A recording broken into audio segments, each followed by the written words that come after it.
I went 17 months with no sex. 17 months. Interesting. I said, I'm done, because that was my obsession. There was a party that would happen in Vegas. It was called Pimps and Hoes. 17,000 people. That's the name of the party? You can Google it. You'll see it was the biggest party that would put in Vegas. I didn't grow up in an environment where we're going to church and all this other stuff. That came at 25 when I became born again. But up until then, I'm the guy that's going to Vegas every other weekend. I'm the guy that in the Army is drinking a small bottle of tequila every weekend with my friends on the way to Nashville, Tennessee. I'm that guy. I'm the guy that goes to Panama City to party at Club La Villa and Spinnakers. I went to Dublin's. I went to, Miyagi's, Palace, Arena. I can give you Century Club, Garden of Eden. This is Key Club. This is this guy. Yeah. I was that guy that's partying constantly, trying to go to new markets. And then one day, I meet a guy that he said 3 years he went without sex and he became a millionaire. I'm like, damn, that's a long time. Holy freaking! And I remember one day I'm with my girl. 3 years. I'm with my girl. She's in Hollywood. She's an actress. She's beautiful. She does very well for herself right now. And how she dresses all the major names: Beyonce, Lady Gaga.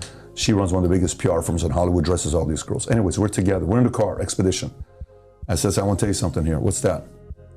We've been together for 2.5 years. I want to know if we should get married or not, because we're at that phase. And she says, what are you trying to say? I said, look, I love when we have sex. It's freaking awesome. I have a lot of fun with you. But I want us to go without it for a month to see what happens, to see if this relationship is deeper than just what we're doing in the backseat of this expedition. And she says, you sure? I said, yeah. She says, is there another girl in your life? I said, I promise I got no. I said, she says, no, I know there's. I said, I'm telling you, I don't have another girl. It's you. But let's go 1 month. It's just very weird. So I'm talking to her outside of her apartment. She says, you mean to tell me you want me to go inside right now? I said, yeah. She goes inside. Next day, it's Saturday, I pick her up, we go to movies. End up the movies, 11:15. We're parked in Van Nuys. What do you want to do? I got to drop you off. This is 2 days, no sex. At the peak testosterone level. I'm on fire right now. You got 28 days left. She comes the next week, birthday suit, apartment, no sex. A week later, we're sitting in the car. We don't have anything to talk about. We have nothing to talk about. Then I told her, I said, we got to go to church. She said, I'm not going to church. What's happened to you? I said, dude, nothing's happened to me. I just don't think if you and I are going to get married, we can make it work. We need a manual. We need something to help us out. No, I'm not going to church. Something's going on with you. She went to church one time. She thought it was very weird. I thought it was very weird. That church was weird. And then, anyways, long story short, a couple weeks later, she's like, this is not working out. And we broke up. Okay, and the relationship was done. Very painful, by the way, when that happened. So we loved each other, but it was done. She moved on. We moved on, and later on, my wife and her are friends. They'll talk. It's a very interesting relation. But the point is this. The point is, I wanted substance, and I wanted to find out what was my motivator. When I did that with the girl, and I went 17 months, during that 17 months, if you want to find the level of motivation that I got, I was on fire with work and dreams. I wanted my dad to work. I was sick and tired of him working at this 99-cent store in Inglewood, California. I wanted my sister to go on her honeymoon. I wanted my dad to go to Hawaii.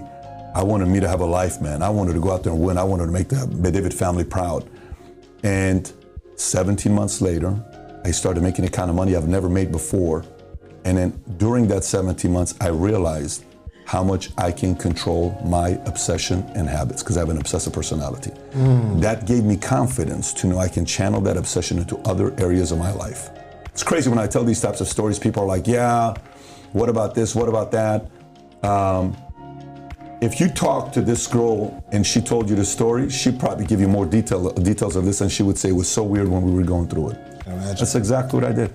And the rest is history. By the way, I didn't tell you it was easy. Yeah. I don't tell you I walk on water. I got a lot of skeletons. I got vices just like everybody else. I have flaws. I have insecurities. I have fears just like everybody else.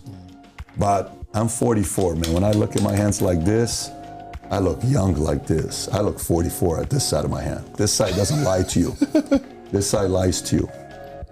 44 is different than 24, different than 34. And Life's been very interesting so far. So I'm excited about the next, hopefully 44 years. You know, like sperm retention stuff. Benefits max out about 7 days. So after 7 days of like not coming, your testosterone spikes massively. And literally immediately after that, it like plummets like even lower than it would normally. Really? Oh yeah, I If you don't smash or wank after about 2 weeks, 3 weeks, bro, you literally just start having wet dreams. It's shit. When you wake up in that, that's a new level of shame. You wake up in that cold, wet, and you're just like, fuck! It's literally nuts. Yeah. It's like 5 a.m. You're like, I'm not even going to change the seats. I can't be on stage. I'm just going to sleep on the other side. And your leg tuck's a bit cold. Oh, Nah, that's... If you're starting at 10 watching pornography, how much casual pornography can you watch? By the time you get to 15, it turns into something else. And by the time you get to 20, it turns into something else. By the time you get to 30, it turns into criminal behavior. So what happens is the average woman can no longer stimulate you and you find yourself having erectile dysfunction. But the bigger issue I feel like it causes men is they no longer feel like they need to work on the skills and the attributes it takes to attract a woman. Before, to have sex with a woman or to see her naked, a man would have to be like, right, I have to have money, I have to be successful, I have to be kind, I have to be caring, I have to be masculine, I have to be all of these amazing things that makes him a man. And then he'd clear up. So like the Elvis Presley's days, a man would have to be all of those things to get a woman. Now it's like, I'm really craving a woman, I'm overweight, I haven't got a job, I'm playing video games all day, but I'm horny. Let me just watch porn. It's that obvious. Any guy who does it goes, this is incredible. I've got so much more energy. I feel so much more focused. I want to actually do things with my day now. Oh, my erectile dysfunction's gone away. Like, how is this not being promoted as a cure-all kind of system? When a man truly wants to be happy, when a man truly wants to find his life's partner, he's got to find the one most important life's partner that he's been afraid to discover, and that's himself.